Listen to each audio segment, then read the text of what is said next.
Hello friends, जीव विज्ञान और वनस्पति विज्ञान की कुछ इम्पोर्टेंट क्वेश्चन जो हर एग्जाम में आते हैं, आज हम वो सीरीज शुरू करेंगे। तो चलिए शुरू करते हैं। क्वेश्चन नंबर 1 है, निम्न में से कौन संसार में सबसे अधिक तीव्रता से काटता है? इसका उत्तर है पनामा की दीमक। जो पनामा की दीमक है वो सबसे अधिक तीव्रता से काटता है। अगला क्वेश्चन है, लाल रंग दिखाई देने का कारण होता है? इसका उत्तर है हीमोग्लोबिन, यानी रक्त का लाल रंग हीमोग्लोबिन के कारण होता है। और हीमोग्लोबिन नीले पीले प्रकाश को अवशोषित कर लेती है और जब वे ऑक्सीजन के संपर्क में आते हैं तो लाल दिखाई पड़ते हैं। अगला क्वेश्चन है, विटामिन सी का रासायनिक नाम क्या है? ये बहुत आसान क्वेश्चन है, हर एग्जाम में ये आता है तो ये आपको याद होगा। इसका नाम है एस्कॉर्बिक एसिड। यह जो एसिड है वो जल में घुलनशील है। ये पूछता है कि कौन से विटामिन जल में घुलनशील हैं और कौन से वसा में घुलनशील हैं। तो जल में घुलनशील विटामिन है एस्कॉर्बिक एसिड, विटामिन सी। और इसकी कमी से अगर पूछे कौन सा रोग होता है तो आप बताएंगे स्कर्वी। ये दांतों के रोग होते हैं जो मसूड़े में होती हैं, मसूड़े फूल जाते हैं। और अगर स्रोत पूछे किस किस चीज़ से प्राप्त होता है तो आप उत्तर देंगे कि जो खट्टे फल होते हैं, नींबू, संतरा, टमाटर, अंकुरित अनाज, मिर्च, इन सब में विटामिन सी भरपूर मात्रा में पाई जाती है। अगला क्वेश्चन है, मशरूम किसके उदाहरण हैं? जो मशरूम हम खाते हैं, आपने देखा होगा वाइट कलर का कुछ ऐसे आकार होता है उसका। तो ये पूछ रहा है कि मशरूम किसके उदाहरण हैं? तो मशरूम जो है ये कवक का उदाहरण है। ठीक है, इसका उत्तर सी सही है। तो ये याद रखिएगा आप। तो मशरूम हम खाते हैं, इसका सब्जी बनता है। यह एक कोशिकीय जंतु है।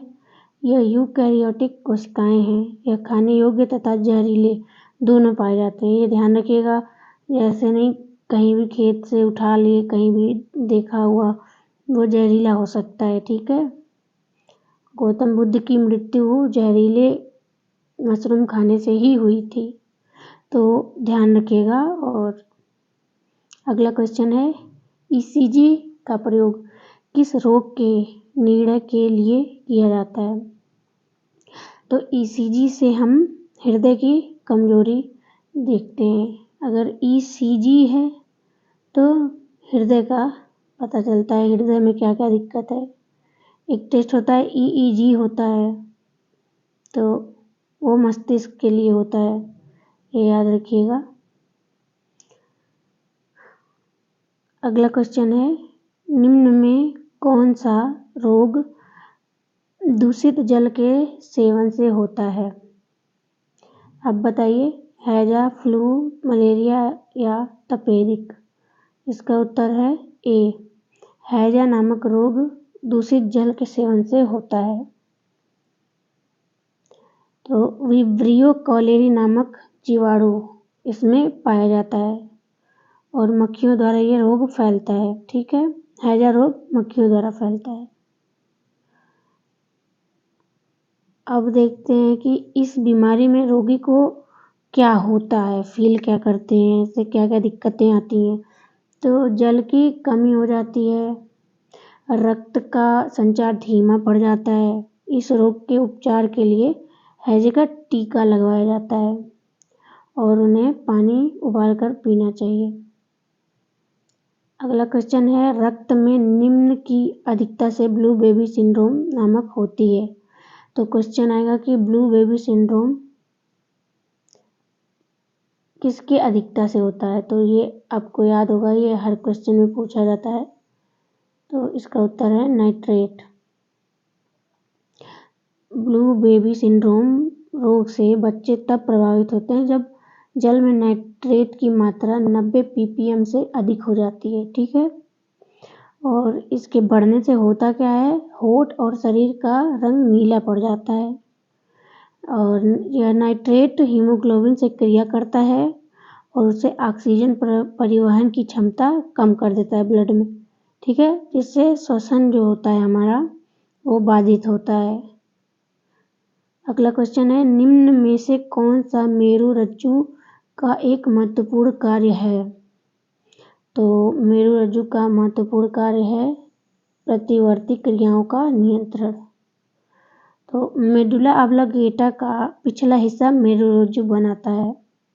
मेरुरज्जु का अंतिम सिरा एक पतले सूत्र के रूप में होता है। मेरुरज्जु के चारों ओर भी ड्यूरोमेटर, अक्नायड और पायमेटर का बना आवरण पाया जाता है। मेरुरज्जु के दो कार्य होते हैं, यह प्रतिवर्ती क्रियाओं का नियंत्रण व समन्वय करती है और दूसरा है कि मस्तिष्क में आने वाली उद्दीपनों का संवहन करती है। अब ये आपका बचपन से पूछा जाने वाला क्वेश्चन, सबसे आसान। तो क्वेश्चन है, दालें किसका अच्छा स्रोत है? तो इसे तो आप बिना देखे प्रोटीन लगा दीजिए।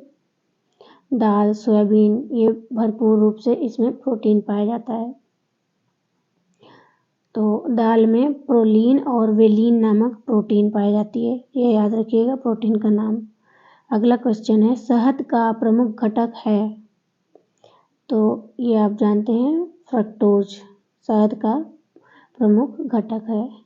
अब फ्रक्टोज क्या है? फ्रक्टोज एक प्राकृतिक शर्करा है। यह एक कार्बोहाइड्रेट है जो दूध में पाया जाता है और गेहूं की रोटी में ग्लूटीन प्रोटीन होता है।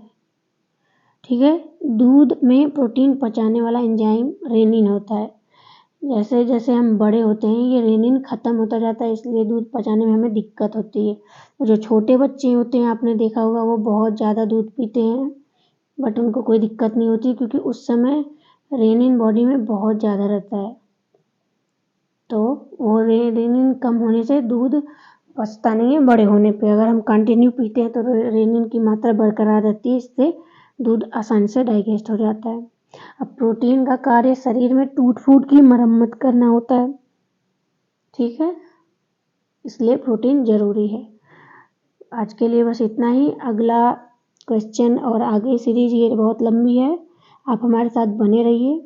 चैनल को सब्सक्राइब करिए ताकि इसके आगे जब मैं वीडियो डालूं तो आपको नोटिफिकेशन मिल जाए। बेल आइकन प्रेस कर लीजिए। Like and subscribe my channel. Thank you.